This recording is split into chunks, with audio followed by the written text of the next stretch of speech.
Hello everyone, welcome back to IAS PCA zone. दोस्तों, जैसा कि आप लोगों को मालूम होगा कि बिहार दरोगा का जो प्रारंभिक परीक्षा है वह लगभग डेट क्लियर हो चुका है। उसका वह है 17 दिसंबर को। ठीक है, तो यह डेट जो है दोस्तों लगभग क्लियर है कि 17 दिसंबर को आपका एग्जामिनेशन जो है प्रारंभिक परीक्षा कंडक्ट करा लिया जाएगा। तो आप लोग बिल्कुल जोर शोर से लगे हुए होंगे तैयारी में। तो इसी क्रम में आज से हम लोग एक एक टेस्ट सीरीज शुरू करने जा रहे हैं। ठीक है, अभी हम लोग फिलहाल एक एक टेस्ट सीरीज प्रत्येक दिन शुरू कर रहे हैं और उसके बाद जैसे ही डेट नज़दीक आ जाएगा, ठीक है, लगभग 30 दिन बचेगा तो हम लोग 2-2 सेट शुरू कर देंगे। ठीक है, सुबह शाम। तो आप लोग हमारे चैनल से जुड़ जाइए और प्रत्येक दिन एक एक सेट बनाते चलिए। ठीक है, तो अभी जो है दोस्तों ये हमारे पास रुक्मिणी प्रकाशन का प्लेटफॉर्म का सेट है। ये बहुत ही अच्छा सेट है। इसमें टोटल 30 सेट है। तो आप जो है प्रत्येक दिन यहाँ पर से सेट बना सकते हैं और आपको इसका पीडीएफ प्राप्त करना है तो आप हमारे टेलीग्राम ग्रुप में ज्वाइन हो जाएंगे, जिसका लिंक डिस्क्रिप्शन में दे दिया गया है। वहाँ पे आपको इसका पीडीएफ भी मिल जाएगा। तो चलिए हम लोग वीडियो शुरू करते हैं। वीडियो पसंद आएगा तो वीडियो को लाइक कर दीजिएगा। चैनल पर पहली बार आएँ तो चैनल को सब्सक्राइब कर दीजिएगा और दोस्तों से भी इस वीडियो को शेयर कीजिएगा ताकि उनको भी इसका फायदा हो सके। चलिए हम लोग बिना देरी के वीडियो को शुरू करते हैं। तो हमारा यह पहला सेट है और पहला सेट का पहला प्रश्न है, राष्ट्रीय शिक्षा नीति 2020 के तहत 10+2 के शिक्षा मॉडल के स्थान पर किस पाठ्यक्रम को लॉन्च किया गया है? तो इसका करेक्ट आंसर हो जाएगा ऑप्शन सी, 5+3+3+4। ठीक है, जैसा कि आप लोगों को मालूम हुआ कि राष्ट्रीय शिक्षा नीति की घोषणा 29 जुलाई 2020 को की गई। ठीक है, जो मैं बोल रहा हूँ उसको आप लोग गौर से सुनेंगे। ओके, 29 जुलाई 2020 को की गई थी। अगस्त 2021 में नेशनल एजुकेशन पॉलिसी को लागू करने वाला भारत का पहला राज्य कर्नाटक है।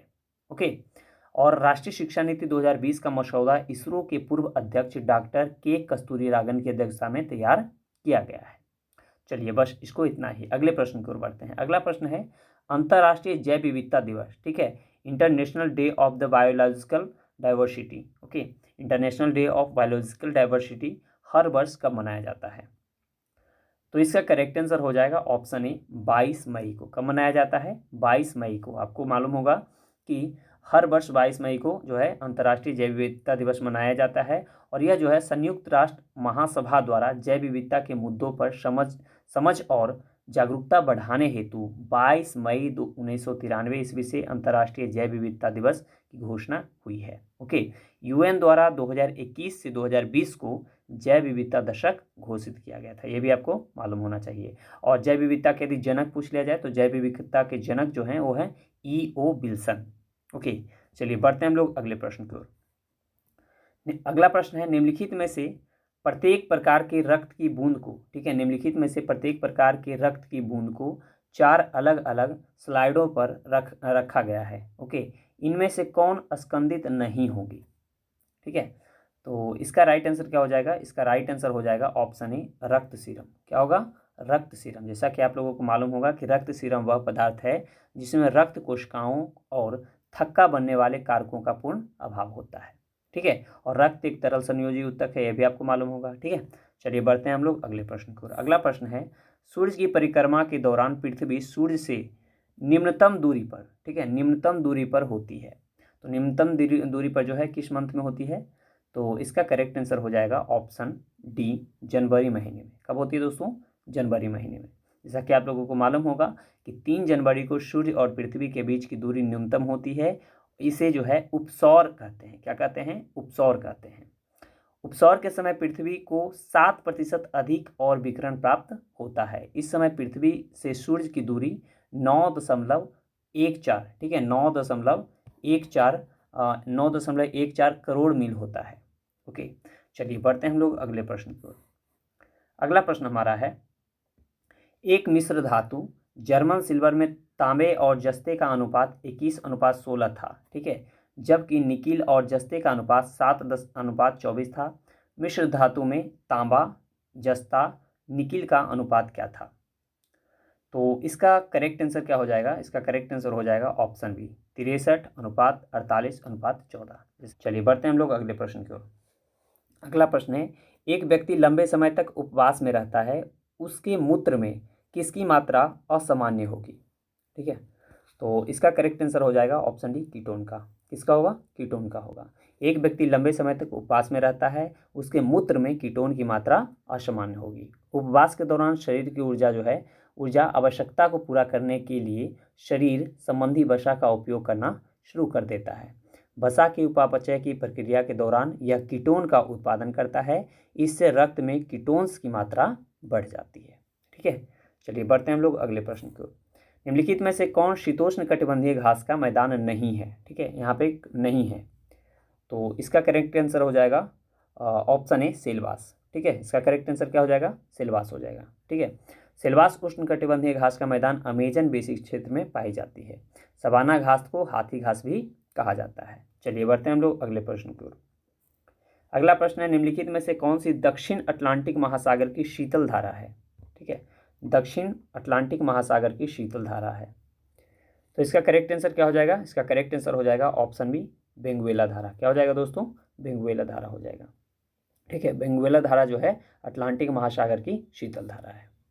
जैसा कि आप लोगों को और मालूम होगा, कैनेरी की यदि मैं बात करूं, ठीक है, तो कैनेरी देखिए, यदि मैं बात करूं यहाँ पे क्या बोलता है, अलास्का जलधारा की। ठीक है, तो अलास्का जलधारा जो होगा दोस्तों, अलास्का जलधारा कहाँ की है? प्रशांत महासागर की जो है वह गर्म जलधारा है। ठीक है, और यदि मैं सुशीमा की बात करूं, सुशीमा जलधारा, तो सुशीमा जलधारा वो भी प्रशांत महासागर की है और वो भी गर्म जलधारा है। ठीक है, चलिए बढ़ते हैं हम लोग अगले प्रश्न की ओर। अगला प्रश्न है हमारा, निम्नलिखित में से कौन संसार की सबसे बड़ी पोतवाहक नहर है? सबसे बड़ी पोतवाहक नहर है, तो इसका करेक्ट आंसर क्या हो जाएगा दोस्तों? इसका करेक्ट आंसर हो जाएगा ऑप्शन डी स्वेज नहर। क्या हो जाएगा? स्वेज नहर हो जाएगा। ओके, स्वेज नहर बनकर जो है कब तैयार हुआ था ये आपको पूछा जाएगा, तो ये 1869 ईस्वी में बनकर तैयार हो गया था। ओके, और इसका राष्ट्रीयकरण कब हुआ था? 1956 में। ये भी आप याद रखिएगा, ये भी प्रश्न पूछा जाता है। ठीक है, चलिए बढ़ते हैं अगले प्रश्न को। संपूर्ण विश्व के क्षेत्रफल में भारत की भागीदारी लगभग कितनी है? बहुत ही अच्छा प्रश्न है, तो इसका करेक्ट आंसर क्या हो जाएगा? इसका करेक्ट आंसर हो जाएगा ऑप्शन बी 2.40%। ठीक है, पूरे विश्व का बात कर रहा है, पूरे विश्व में भारत की भागीदारी कितना है क्षेत्रफल के अनुसार? तो 2.4% है। नेक्स्ट प्रश्न है, निम्नलिखित में से कौन सी नदी 3 बार 2 धाराओं में विभक्त हो जाती है और कुछ मील आगे जाकर पुनः मिल जाती है और इस प्रकार श्रीरंगपट्टनम, शिव समुद्रम और श्रीरंगम के द्वीपों का निर्माण करती है? तो कौन सी नदी है? तो इसका करेक्ट आंसर हो जाएगा ऑप्शन ए कावेरी नदी। कौन सी हो जाएगी दोस्तों? कावेरी नदी हो जाएगी। ठीक है, जैसा कि आप लोगों को मालूम होगा, श्रीरंगपट्टनम, शिव समुद्रम और श्रीरंगम कर्नाटक में स्थित है। भारत की दूसरी पनबिजली ऊर्जा केंद्र शिव समुद्रम में स्थापित किया गया, जो कि कब किया गया था? 1902 ईस्वी में। आप इसे भी याद रखेंगे। चलिए बढ़ते हैं हम लोग अगले प्रश्न की ओर। अगला प्रश्न है, किस प्रकार की मिट्टी अधिकतम पानी जो है संजोए रखती है? ठीक है, किस प्रकार की मिट्टी जो है अधिकतम पानी संजोए रखती है? तो इसका करेक्ट आंसर क्या हो जाएगा दोस्तों? इसका करेक्ट आंसर हो जाएगा ऑप्शन सी चिकनी मिट्टी। कौन सी मिट्टी हो जाएगी? चिकनी मिट्टी हो जाएगी। ठीक है, चिकनी मिट्टी में पोषक तत्व क्या कौन कौन सा पाया जाता है? पोटेशियम पाया जाता है, कैल्शियम पाया जाता है, मैग्नीशियम पाया जाता है। ठीक है, आप इसे भी याद रखेंगे। मिट्टी का अध्ययन क्या कहलाता है? पेडोलॉजी कहलाता है। ठीक है, चलिए बढ़ते हैं हम लोग अगले प्रश्न की ओर। अगला प्रश्न है, लहसुन में विशिष्ट गंध का कारण क्या है? जो लहसुन में गंध होता है उसका कारण क्या होता है? तो इसका करेक्ट आंसर हो जाएगा ऑप्शन सी सल्फर यौगिक होता है। क्या होता है दोस्तों? सल्फर यौगिक होता है।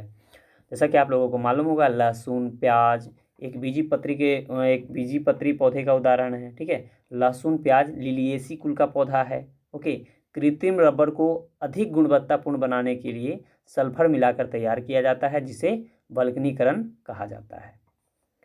अगले प्रश्न की ओर बढ़ते हैं। अगला प्रश्न है, स्टॉक फॉर्मिंग है, तो इसका करेक्ट आंसर क्या हो जाएगा दोस्तों? इसका करेक्ट आंसर हो जाएगा ऑप्शन बी पशुओं का प्रजनन। स्टॉक फॉर्मिंग क्या है? पशुओं का प्रजनन है। कृत्रिम गर्भाधान के लिए बैल के बीज को, ठीक है, बैल के बीज को द्रव नाइट्रोजन में रखा जाता है। जैविक खेती के जनक जो हैं अल्बर्ट हावर्ड हैं। कौन है दोस्तों? अल्बर्ट हावर्ड हैं, जैविक खेती के जनक कहलाते हैं। पुरुषों का बंध्याकरण बेसेक्टोमी कहलाता है। क्या कहलाता है? बेसेक्टोमी कहलाता है पुरुषों का बंध्याकरण। महिलाओं का बंध्याकरण जो है ट्यूबेक्योटोमी कहलाता है। क्या कहलाता है? ट्यूबेक्योटोमी कहलाता है। चलिए बढ़ते हैं हम लोग अगले प्रश्न की ओर।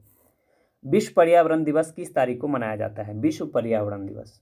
ठीक है, तो इसका करेक्ट आंसर क्या हो जाएगा दोस्तों? इसका करेक्ट आंसर हो जाएगा ऑप्शन सी 5 जून को। कब मनाया जाता है?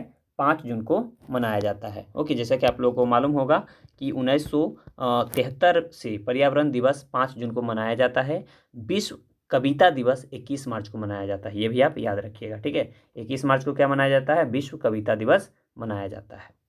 चलिए, और 23 दिसंबर को यदि पूछ लिया जाए तो 23 दिसंबर को जो है राष्ट्रीय किसान दिवस मनाया जाता है। चलिए बढ़ते हम लोग अगले प्रश्न की ओर।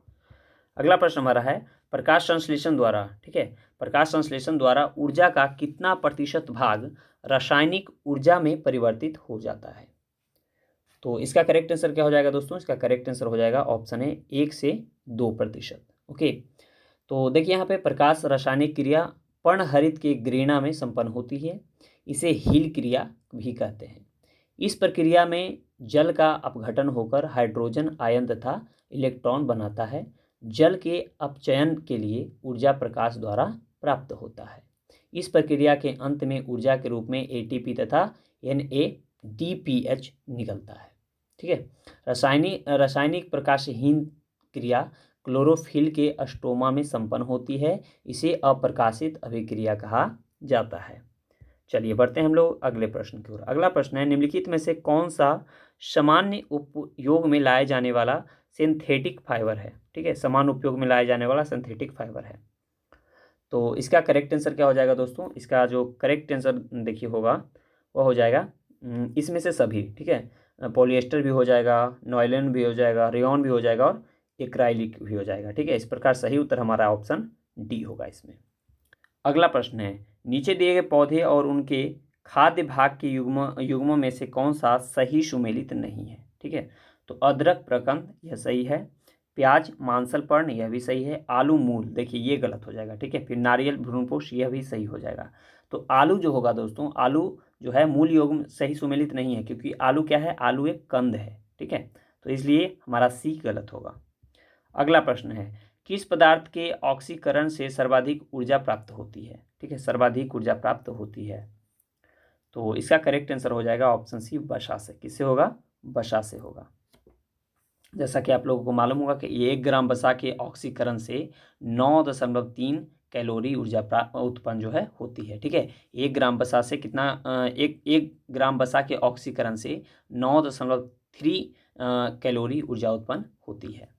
चलिए अगले प्रश्न की ओर बढ़ते हैं। अगला प्रश्न है हीमोग्लोबिन के बारे में निम्नलिखित कथनों पर विचार कीजिए।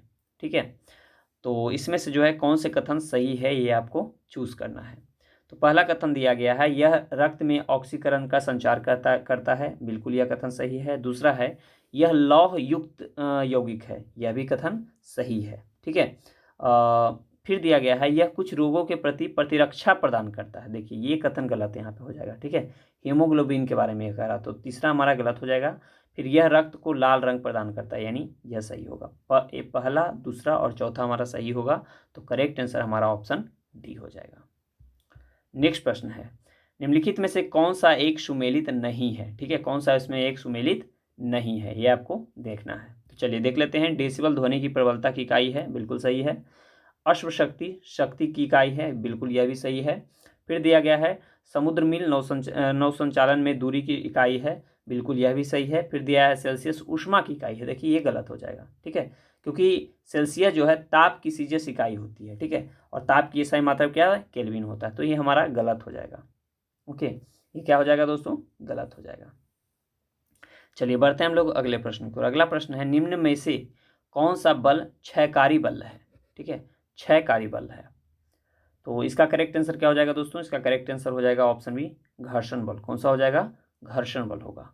जैसा कि आप लोगों को मालूम होगा कि संपर्क में रखी दो वस्तुओं के मध्य एक प्रकार का बल जो है वो क्या करता है, काम करता है, जो गति करने में वस्तु का विरोध करता है। यह बल क्या कहलाता है, यह बल ही घर्षण बल कहलाता है।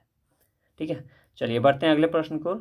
कणों के द्वारा हीट ट्रांसफर की क्रिया को कहते हैं। ठीक है, कणों के द्वारा हीट ट्रांसफर की क्रिया को कहते हैं, तो इसका सही उत्तर हो जाएगा ऑप्शन बी कंडक्शन। क्या कहते हैं, कंडक्शन कहते हैं। ठीक है, चलिए बढ़ते हैं अगले प्रश्न की ओर। निम्नलिखित में से कौन जल को जीवाणु मुक्त करने हेतु प्रयुक्त होता है। तो इसका करेक्ट आंसर क्या हो जाएगा दोस्तों, इसमें होगा ओजोन भी होगा, क्लोरामीन भी होगा और क्लोरीन डाइऑक्साइड भी हो जाएगा। ठीक है, यानी तीनों के तीनों होगा, तो सही उत्तर हमारा ऑप्शन डी हो जाएगा। नेक्स्ट प्रश्न है ऑक्टेन संख्या। ठीक है, ऑक्टेन संख्या द्वारा किसकी गुणवत्ता मापी जाती है। तो इसका सही उत्तर हो जाएगा ऑप्शन बी, पेट्रोल की। ओके, जैसा कि आप लोगों को मालूम हुआ कि ऑक्टेन संख्या द्वारा पेट्रोल की गुणवत्ता मापी जाती है। ओके, चलिए बढ़ते हैं हम लोग अगले प्रश्न की ओर। सोडियम बाष्प लैंप प्रायः जो है, देखिए सोडियम बाष्प लैंप जो है प्रायः सड़क प्रकाश के लिए प्रयुक्त होते हैं, क्योंकि ये क्यों प्रयोग किया जाता है?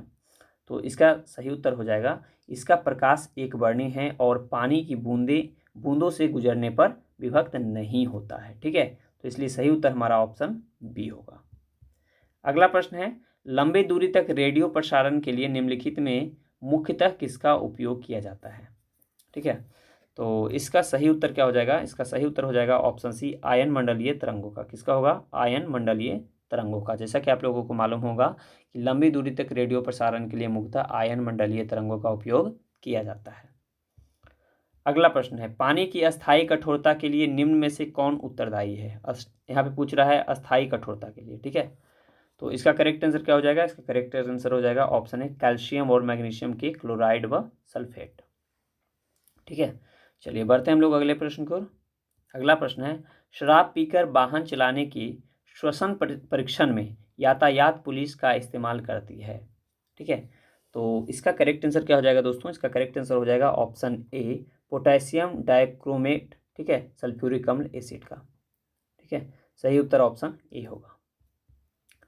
अगला प्रश्न है, गैस वेल्डिंग में सामान्यतया प्रयुक्त ईंधन गैस है। ठीक है, गैस वेल्डिंग में जो है समानता प्रयुक्त ईंधन गैस कौन सी होती है? तो इसका करेक्ट आंसर हो जाएगा ऑप्शन सी, एसीटिलीन। कौन सी हो जाएगी? एसीटिलीन हो जाएगी। जैसा कि आप लोगों को मालूम होगा कि सोल्डर का प्रयोग जोड़ों में टाँका लगाने में प्रयोग किया जाता है। ठीक है, सोल्डर का प्रयोग जो है जोड़ों में टाँका लगाने में प्रयोग किया जाता है। सोल्डर बनाने में जो है जैसा कि आप लोगों को मालूम होगा कि देखिए सोल्डर टाँका का गलनांक जो है लेड एवं टीन से कम होता है। ये भी आप याद रखिएगा, प्रश्न में पूछा जाता है। सोल्डर जो टाँका का गलनांक है वो लेड एवं टीन से क्या होता है? कम होता है। ठीक है, एथिलीन हार्मोन फलों को पकाने में भी सहायता करता है, ये भी आप याद रखिएगा। चलिए बढ़ते हैं हम लोग अगले प्रश्न की ओर। हाइड्रोक्सी समूह वाला ऑर्गेनिक अम्ल है। हाइड्रोक्सी समूह वाला ऑर्गेनिक अम्ल है, तो इसका करेक्ट आंसर हो जाएगा ऑप्शन ए, बेंजोइक अम्ल। कौन सा हो जाएगा? बेंजोइक अम्ल हो जाएगा। ठीक है, चलिए बढ़ते हैं हम लोग अगले प्रश्न की ओर। दूध को निम्न विधि से, ठीक है, दूध को निम्न विधि से एक रूप यानी होमोजीनाइड किया जाता है, तो इसका करेक्ट आंसर क्या हो जाएगा? इसका करेक्ट आंसर हो जाएगा ऑप्शन सी, इसके वसा कणों को सेंट्राफ्यूज की सहायता से सूक्ष्म आकार में बदला जाता है। ठीक है, नेक्स्ट प्रश्न है, जेड परमाणु क्रमांक वाले परमाणु को किसी दी गई कक्षा में इलेक्ट्रॉन की ऊर्जा समानुपाती होती है। ठीक है, तो इसका करेक्ट आंसर क्या हो जाएगा? इसका करेक्ट आंसर हो जाएगा ऑप्शन बी, जेड के पावर 2 के। ठीक है, क्या होगा? जेड का पावर 2 के। नेक्स्ट प्रश्न है, सूची 1 को सूची 2 से आपको यहाँ पे सुमेलित करना है। एक तरफ जो है हड़प्पा संस्कृति की बस्ती दिया गया है, दूसरे तरफ जो है नदी जिस पर अवस्थित है। जैसे हड़प्पा, ठीक है, तो हड़प्पा देखिएगा यहाँ पे, हड़प्पा जो है, हड़प्पा रावी नदी के किनारे है। कौन सी नदी किनारे है दोस्तों? रावी नदी किनारे है। कालीबंगा जो है घग्गर नदी के किनारे है। ठीक है, फिर लोथल जो है भोगवा नदी के किनारे है, और रोपड़ जो है सतलज नदी के किनारे है। तो इस प्रकार जो है हमारा सही उत्तर क्या हो जाएगा दोस्तों? इस प्रकार हमारा जो सही उत्तर हो जाएगा वह हो जाएगा ऑप्शन ए, 3, 2, 1 और 4। चलिए बढ़ते हैं हम लोग अगले प्रश्न को। महात्मा बुद्ध के संबंध में निम्नलिखित कथनों में से कौन सही है? ठीक है, कौन सा यहाँ पे कथन सही है? तो पहला दिया गया है, उनका जन्म जो है कपिलवस्तु में हुआ था। क्या यह कथन सही है? तो बिल्कुल यह कथन सही है। उन्होंने बोध गया में ज्ञान प्राप्त किया था, यह भी कथन सही है। उन्होंने वैदिक धर्म को अस्वीकार किया था, यह भी कथन सही है। उन्होंने आर्य सत्य का प्रचार किया था, यह भी कथन सही। यानी चारों के चारों कथन हमारा सही है, तो करेक्ट आंसर ऑप्शन डी हो जाएगा। अगले प्रश्न की ओर बढ़ते हैं। ठीक है, अगला प्रश्न हमारा है, देख लीजिएगा, अद्वैत दर्शन के संस्थापक हैं। अद्वैत दर्शन के संस्थापक कौन है? तो इसका करेक्ट आंसर क्या हो जाएगा दोस्तों? इसका करेक्ट आंसर हो जाएगा ऑप्शन है, शंकराचार्य। अद्वैत दर्शन के संस्थापक कौन है दोस्तों? शंकराचार्य हैं। ठीक है, शंकराचार्य जो है ज्ञान मार्गी थे। क्या थे? ज्ञान मार्गी थे। इन्होंने मायावाद का खंडन किया है। रामानुज ने विशिष्ट द्वैतवाद का प्रतिपादन किया था, ये भी आप याद रखिएगा। चलिए बढ़ते हैं हम लोग अगले प्रश्न की ओर। महाबलीपुरम के रथ मंदिरों का निर्माण किसने करवाया था? महाबलीपुरम के रथ मंदिरों का निर्माण किसने करवाया था? तो इसका करेक्ट आंसर हो जाएगा ऑप्शन ए, नरसिंह वर्मन प्रथम ने। किसने करवाया था? नरसिंह वर्मन प्रथम ने। नेक्स्ट प्रश्न है, निम्न में से किस सुल्तान ने कुतुब मीनार की 5वीं मंजिल का निर्माण करवाया था? ठीक है, तो इसका करेक्ट आंसर क्या हो जाएगा? इसका करेक्ट आंसर हो जाएगा ऑप्शन सी, फिरोज शाह तुगलक। जैसा कि आप लोगों को मालूम होगा कि कुतुब मीनार की बात किया जाए, ठीक है ना, तो देखिए कुतुब मीनार की यदि निर्माण की बात किया जाए दोस्तों, तो कुतुब मीनार का जो निर्माण है कुतुबुद्दीन ऐबक ने किया था। ठीक है, कुतुबुद्दीन ऐबक के बाद जो है इल्तुतमिश ने इसे पूरा करवाया था, और उसके बाद जो है भूकंप के कारण इसके मंजिल टूट गया था, फिरोज शाह तुगलक ने इसका मरम्मत करवाया था। तो ये 3 नाम जो है कुतुब मीनार से संबंधित है, आप इसे याद रखेंगे। चलिए अगले प्रश्न की ओर बढ़ते हैं। निम्नलिखित में से कौन सा युग्म सही सुमेलित नहीं है? यहाँ पे जो है सही सुमेलित नहीं है। ठीक है, तो चलिए देख लेते हैं हम लोग। पहला दिया गया है कि पानीपत का युद्ध जो है 1526 ईस्वी में हुआ था।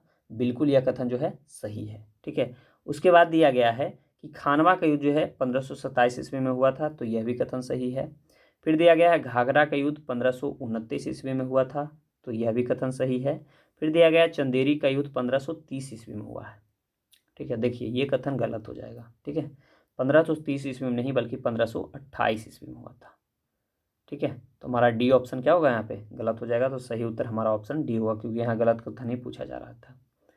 अगला प्रश्न है, अंग्रेज का फोर्ट विलियम कहाँ स्थित है? फोर्ट विलियम, ठीक है, तो फोर्ट विलियम आपको मालूम होगा कि यह कलकत्ता में स्थित था। कहाँ था? कलकत्ता में, तो सही उत्तर ऑप्शन बी होगा। अगला प्रश्न है, सर्वेंट ऑफ इंडिया सोसाइटी की स्थापना किसने की थी? देखिए बीपीएससी जो है 69th में ये प्रश्न पूछा गया था। सर्वेंट ऑफ इंडिया सोसाइटी, यहाँ मिलान करने वाला एक्चुअली था, तो उसमें ये बुक भी था, मतलब सर्वेंट ऑफ इंडिया सोसाइटी भी था। तो इसका करेक्ट आंसर क्या हो जाएगा? Option D, Gopal Krishna Gokhale. Next प्रश्न है, निम्नलिखित में से कौन क्रांतिकारी पत्र वंदे मातरम के संपादक थे? तो इसका करेक्ट आंसर हो जाएगा option A, madam Bhikaji Rustam Cama. ठीक है, जैसा कि आप लोगों को मालूम होगा कि मैडम भिकाजी कामा पेरिस से 1909 ईस्वी में वंदे मातरम समाचार पत्र निकाले थे। श्याम जी कृष्ण वर्मा ने 1905 ईस्वी में इंडिया हाउस की स्थापना की थी, ये भी आप याद रखिएगा। चलिए बढ़ते हैं हम लोग अगले प्रश्न की ओर। अगला प्रश्न है, सारथी ने एक बैंक में 3125 रुपये जमा किए, जिस पर बैंक द्वारा 8% साधारण ब्याज वार्षिक दे था। यदि सारथी ने धन जो है 5 साल के लिए बैंक में रखा, तो वह कितना ब्याज अर्जित करेगा? ठीक है, देखिए आप इसे जब सॉल्व कीजिएगा ना, तो इसका करेक्ट आंसर जो आ जाएगा वो आएगा 1250 रुपया। कितना आएगा? 1250 रुपया आएगा। ठीक है, चलिए नेक्स्ट प्रश्न है, द्वितीय विश्व युद्ध के बाद 1946 में कौन भारत आया था? द्वितीय विश्व युद्ध के बाद 1946 में, ठीक है, तो 1946 में कौन वापस आया था? तो वह था कैबिनेट मिशन। ओके, जैसा कि आप लोगों को मालूम होगा कि 16 मई 1946 में यह अपना रिपोर्ट भी प्रकाशित किया था। ठीक है, तो 1946 में कौन आया था? कैबिनेट मिशन आया था। नेक्स्ट प्रश्न है, केंद्र में द्वैध शासन, ठीक है, यहाँ ध्यान दीजिएगा, केंद्र में द्वैध शासन किस अधिनियम के अंतर्गत स्थापित किया गया था? तो इसका करेक्ट आंसर क्या हो जाएगा? इसका करेक्ट आंसर हो जाएगा ऑप्शन सी, भारत सरकार अधिनियम 1935 के द्वारा। ठीक है, भारत शासन एक्ट 1935 के द्वारा यह प्रावधान किया गया कि धर्म, जनजातियों से संबंधित विषयों, रक्षा एवं विदेशी मामलों ठीक है, मामलों पर वायसराय के कार्यकारिणी परिषद ही जो है कानून बना सकते थे। ठीक है, 1935 के शासन एक्ट द्वारा राज्यों में द्वैध शासन समाप्त किया गया था। ओके, और केंद्र में लाया गया था। अगला प्रश्न है, भारत एक गणतंत्र है, इसका अर्थ क्या है?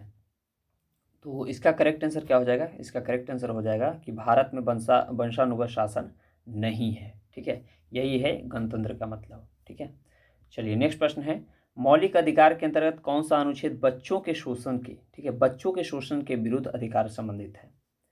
तो इसका करेक्ट आंसर क्या हो जाएगा? इसका करेक्ट आंसर हो जाएगा ऑप्शन डी, अनुच्छेद 24।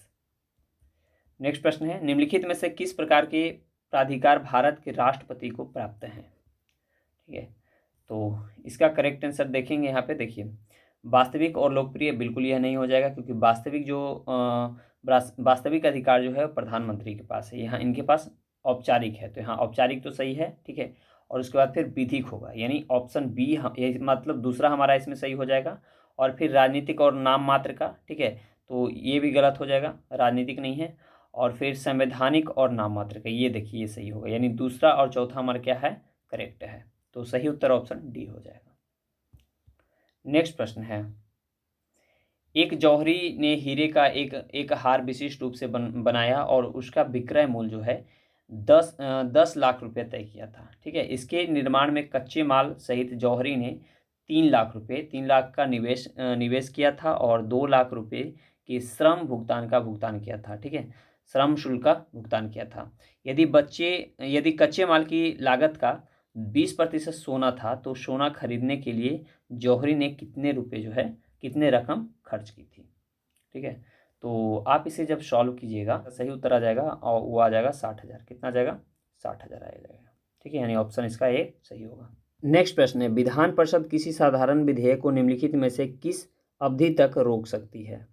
ठीक है, तो इसका करेक्ट आंसर हो जाएगा ऑप्शन बी, 4 माह के लिए। कितने महीने के लिए? 4 माह के लिए। जिस समिति ने लोकतांत्रिक विकेंद्रीकरण और पंचायती राज की सिफारिश की उसके सभापति कौन थे? तो इसका करेक्ट आंसर हो जाएगा ऑप्शन डी, बलवंत राय मेहता। कौन थे दोस्तों? बलवंत राय मेहता थे। ठीक है, बलवंत राय मेहता समिति पंचायती राज पर 1957 ईस्वी में बनाया गया था। कब बनाया गया था? 1957 ईस्वी में। आप इसे याद रखेंगे। ठीक है, चलिए बढ़ते हैं हम लोग अगले प्रश्न की ओर। सूची 1 को यहाँ सूची 2 से सुमेलित करना है। ठीक है, एक तरफ अनुच्छेद दिया गया है और दूसरे तरफ जो है देखते हैं। देखिए अनुच्छेद 14, ठीक है, यहाँ पे आप मिलाइएगा। अनुच्छेद 14, जैसे कि देखिए अनुच्छेद 14 जो है समानता का अधिकार देता है। क्या देता है? समानता का अधिकार देता है। फिर अनुच्छेद 36 जो है वो नीति निर्देशक तत्व का। ठीक है, अनुच्छेद 36 नीति निर्देशक तत्व। अनुच्छेद 74 मंत्रिपरिषद का बात किया गया है और अनुच्छेद 368 जो है संशोधन प्रक्रिया से संबंधित है। ठीक है, तो इस प्रकार करेक्ट आंसर क्या हो जाएगा? करेक्ट आंसर हो जाएगा 3, 4, 2 और 1, यानी सही उत्तर हो जाएगा हमारा ऑप्शन डी। नेक्स्ट प्रश्न है, भारत में नियोजित अर्थव्यवस्था आधारित है। भारत में नियोजित अर्थव्यवस्था जो है आधारित है, तो इसका करेक्ट आंसर हो जाएगा ऑप्शन बी, समाजवादी व्यवस्था पर। किस पर है? समाजवादी व्यवस्था पर। नेक्स्ट प्रश्न है, पिछड़े देशों के लिए रोलिंग प्लान का सुझाव किसके द्वारा दिया गया था? तो इसका करेक्ट आंसर हो जाएगा ऑप्शन ए, जी मॉर्डन द्वारा। किसके द्वारा? जी मॉर्डन के द्वारा। नेक्स्ट प्रश्न है, भारत में गरीबी रेखा से नीचे रहने वालों का प्रतिशत तेंदुलकर समिति जो है वह कितना बताया था? तो इसका करेक्ट आंसर हो जाएगा ऑप्शन ए, 21.9%। कितना बताया था? 21.9%। ठीक है, भारत में गरीबी रेखा के नीचे रहने वाले का प्रतिशत कितना है? 21.9% है। ठीक है, 2011 के जनगणना के अनुसार भारत में गरीबी कितना है? 21.9% है। भारत में सर्वाधिक गरीबों की संख्या कहाँ है? उत्तर प्रदेश में है। और फिर सुरेश तेंदुलकर समिति ने गरीबी पर 2009 में अपनी रिपोर्ट सौंपी थी। चलिए बढ़ते हैं हम लोग अगले प्रश्न की ओर। निम्नलिखित पर विचार कीजिए। ठीक है, तो यहाँ पे आपको देखना है कि इसमें से कौन से भारत में व्यापक धन यानी M3 में शामिल है। ठीक है, तो यहाँ पे देखेंगे तो M3 में शामिल कौन हो जाएगा? M3 में जनता के पास मुद्रा भी होगा, बिल्कुल सही। बैंकों के पास मांग यानी जमा यानी डिमांड डिपॉजिट, ये भी हो जाएगा शामिल। फिर बैंकों के पास समय जमा यानी टाइम डिपॉजिट, यानी तीनों के तीनों इसमें सही होगा, शामिल होगा। तो सही उत्तर हो जाएगा ऑप्शन डी। देखिए, भारत में व्यापक धन यानी M3 में शामिल हैं जनता के पास मुद्रा, बैंकों के पास मांग जमा यानी डिमांड डिपॉजिट और बैंकों के पास समय जमा यानी टाइम डिपॉजिट। ठीक है, M3 जो है सबसे अधिक महत्वपूर्ण है, इसे विस्तृत मुद्रा भी कहा जाता है। ठीक है, ये सबसे बड़ा होता है यानी सबसे ज़्यादा होता है, तो इसे जो है विस्तृत मुद्रा भी कहा जाता है। जैसे कि M1 से M2, M3 तथा M4 की ओर बढ़ते हैं। ठीक है, मुद्रा की तरलता क्या होती है? घटती जाती है, ये भी आपको याद रखना है। और M1 किसको कहेंगे दोस्तों? M1 होता है जनता के पास मुद्रा। ठीक है, जैसे कि करेंसी, नोट और सिक्के। ठीक है, फिर बैंकों की मांग जमा प्लस रिजर्व बैंक के पास अन्य जमा, इसको M1 कहते हैं। M2 किसको कहते हैं? तो M1 जो भी मैंने बताया प्लस डाकघरों के पास बचत बैंक जमा हो जाता है, वो M2 में हो जाएगा। M3 में क्या हो जाएगा? M1 और प्लस बैंकों की शाब्दिक जमाएँ। ठीक है, और M4 तो भी मैं बताया ही हूँ। ठीक है, चलिए बढ़ते हैं हम लोग अगले प्रश्न की ओर।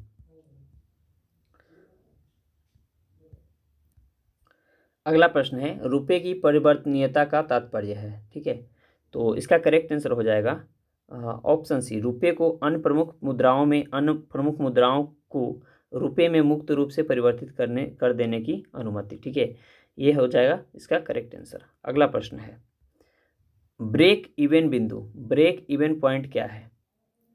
तो इसका करेक्ट आंसर क्या हो जाएगा दोस्तों? इसका करेक्ट आंसर हो जाएगा ऑप्शन सी। क्या हो जाएगा? वह स्थिति जब फर्म को न लाभ हो और न हानि हो, तो उसको क्या कहेंगे हम? उसको कहते हैं ब्रेक इवन बिंदु, यानी ब्रेक इवन पॉइंट।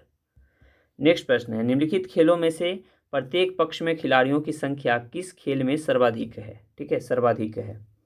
तो इसका सही उत्तर क्या हो जाएगा? इसका सही उत्तर हो जाएगा ऑप्शन सी, रग्बी में।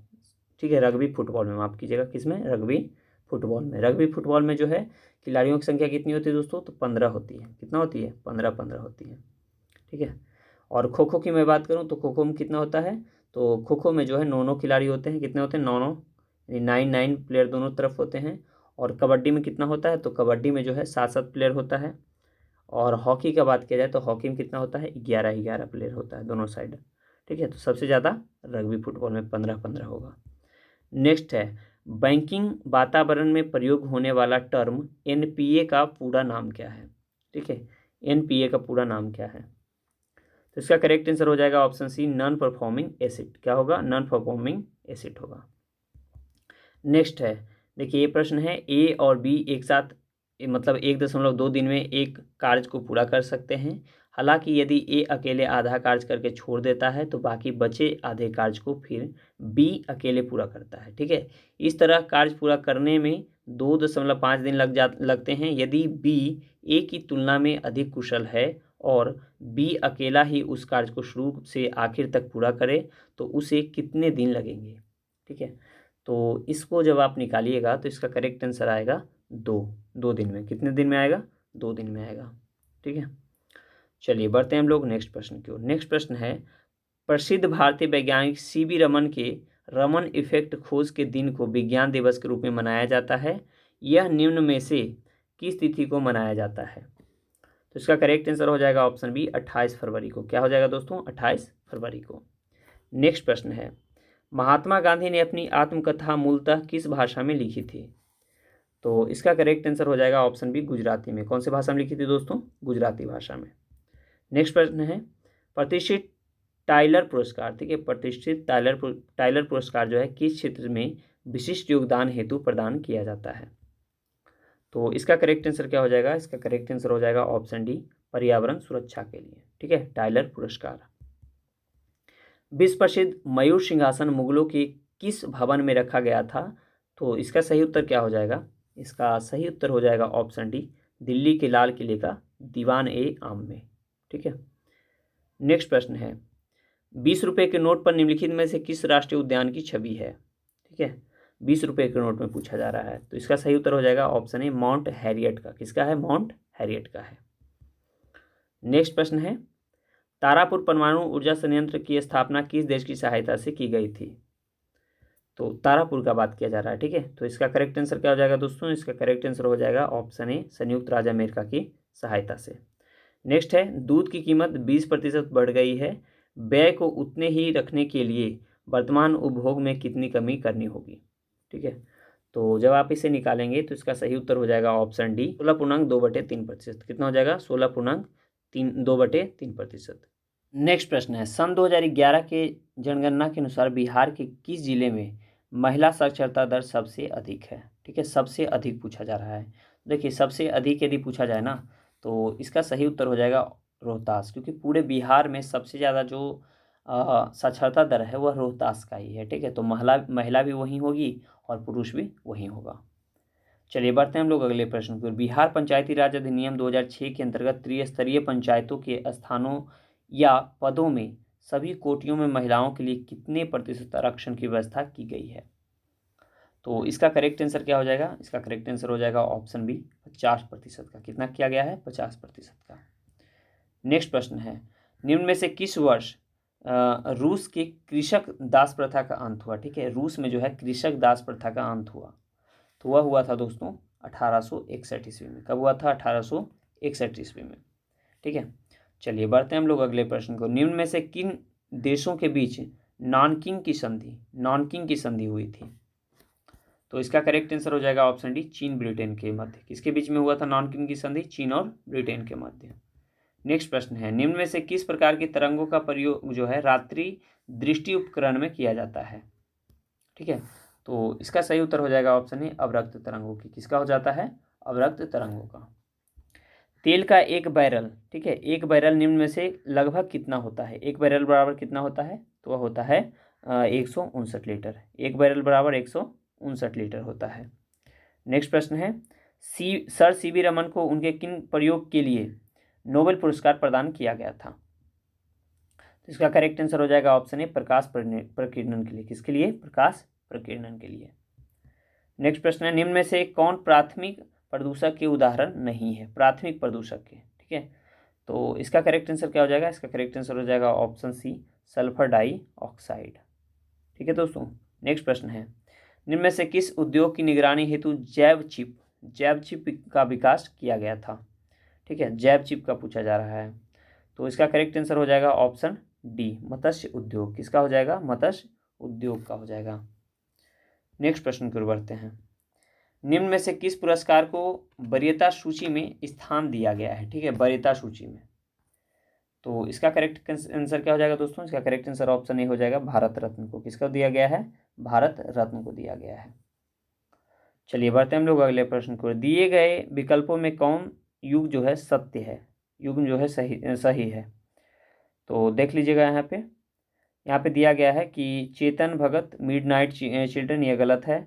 सलमान रुश्दी फ्यूरी, ये कथन सही है, यानी बी इसमें सही हो जाएगा। ठीक है, यानी 79 का बी ऑप्शन होगा। नेक्स्ट प्रश्न है, निम्न में से किसे प्रत्यक्ष एवं अप्रत्यक्ष सहयोग में अंतर स्पष्ट किया है? निम्न में से किसने प्रत्यक्ष एवं अप्रत्यक्ष सहयोग में अंतर स्पष्ट किया है? तो इसका करेक्ट आंसर हो जाएगा ऑप्शन सी मैकाइवर एवं पेज ने। किसने? मैकाइवर एवं पेज ने। नेक्स्ट प्रश्न है, जानबूझकर किया गया वह प्रत्यक्ष प्रयत्न जो किसी भी इच्छा का विरोध करने, रोकने या ऐसे दबाने के लिए किया जाता है, वह क्या है?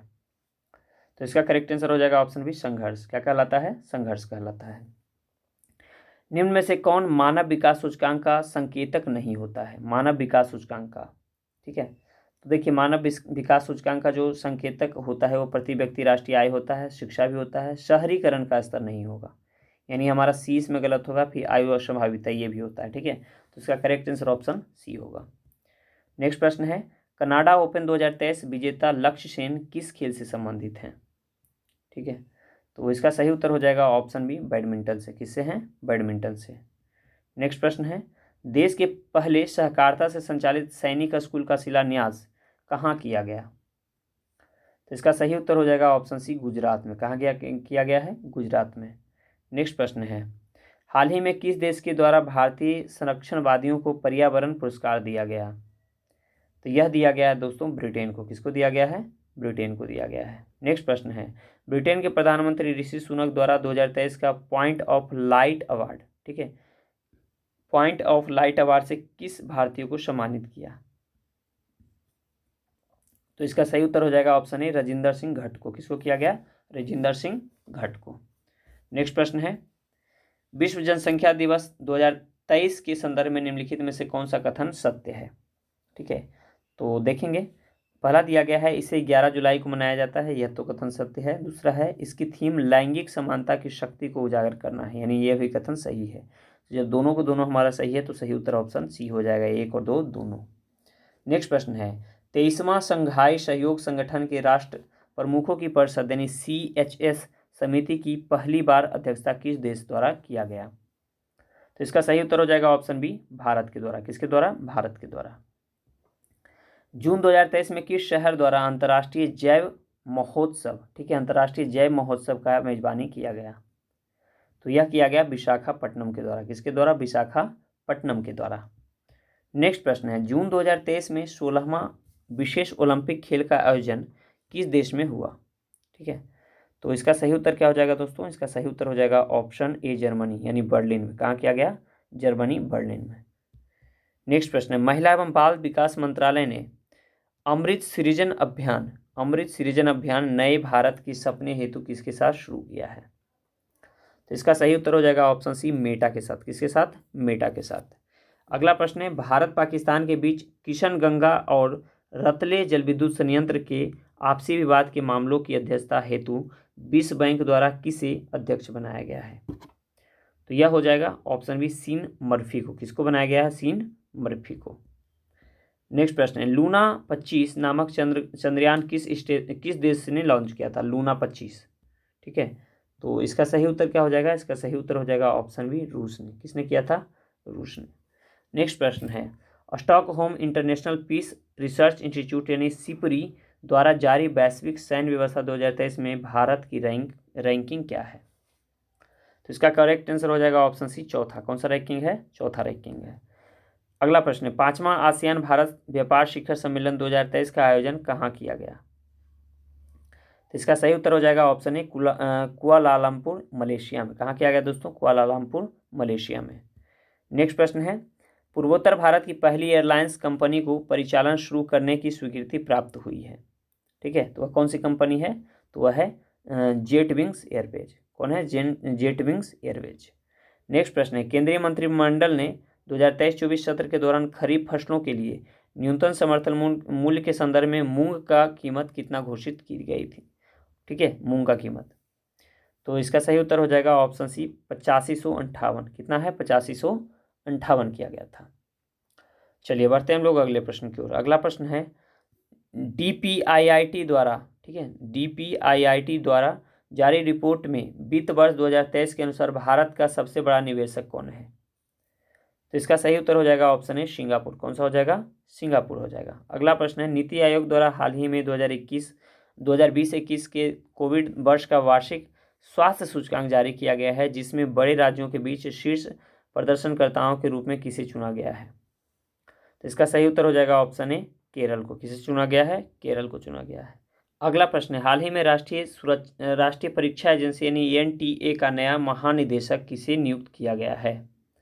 तो इसका सही उत्तर हो जाएगा ऑप्शन ए, सुबोध कुमार सिंह को। तो दोस्तों इस प्रकार जो है हम लोग 100 प्रश्न को सॉल्व किए हैं, और इसमें आपके कितने प्रश्न सही हुए हैं कमेंट बॉक्स में ज़रूर बताइएगा। वीडियो कैसा लगा कमेंट बॉक्स में बता दीजिएगा। वीडियो पसंद आया तो वीडियो को लाइक कर दीजिए, चैनल पर पहली बार आए तो चैनल को सब्सक्राइब कर दीजिए, दोस्तों से भी शेयर कीजिए ताकि उनको भी इसका फ़ायदा हो सके। चलिए मिलते हैं हम लोग अगले वीडियो में। अपना ख्याल रखें, पढ़ाई करते रहें। जय हिंद।